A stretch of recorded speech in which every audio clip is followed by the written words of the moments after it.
आइए धम्मपद की 13वीं और 14वीं गाथा को समझने का प्रयास करते हैं। यह गाथा तथागत ने भिक्षुओं को नंद विषयक शंकाओं के समाधान के अवसर पर कही थी।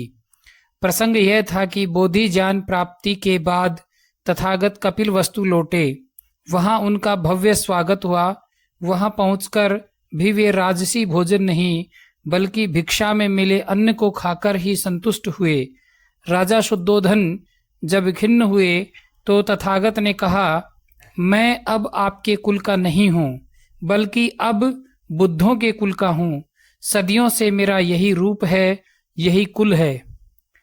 वापस लौटते समय उन्होंने अपना भिक्षा पात्र अपने मौसेरे भाई नंद को थमा दिया। शील तथा लज्जा के कारण वह वापस नहीं कर पा रहा था। तथागत के पीछे पीछे वह विहार पहुंच गया तथा एक ओर खड़ा हो गया।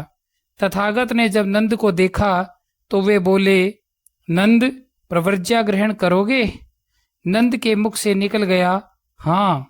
इस प्रकार नंद भी भिक्षु बन गया। नंद का ध्यान विषय भोगों में डूबा था। यह जानकर तथागत ने ध्यान के माध्यम से काम भोगों पर विजय करने के लिए कहा। धीरे धीरे वह शांत होकर साधना रत हो गया। वह अरहत पद को प्राप्त हुआ। नंद में हुए परिवर्तनों को देखकर कुछ भिक्षुओं ने तथागत से पूछा, हे सुगत, यह परिवर्तन कैसे हुआ? यह सुनकर तथागत ने उन भिक्षुओं को देशना देते हुए कहा, यथा अगारं दुच्छन्नं वुट्ठीन समति विज्जति एवं अभावितं चित्तं रागो समति विज्जति। इस गाथा का अर्थ है, यदि घर की छत ठीक न हो तो जिस प्रकार उसमें वर्षा का जल प्रवेश हो जाता है, उसी प्रकार यदि संयम का अभ्यास न हो तो मन में राग का प्रवेश हो जाता है। 14वीं गाथा में तथागत कहते हैं, यथा अगारं सुच्छन्नं वुट्ठीन समति विज्जति एवं सुभावितं चित्तं रागो न समति विज्जति।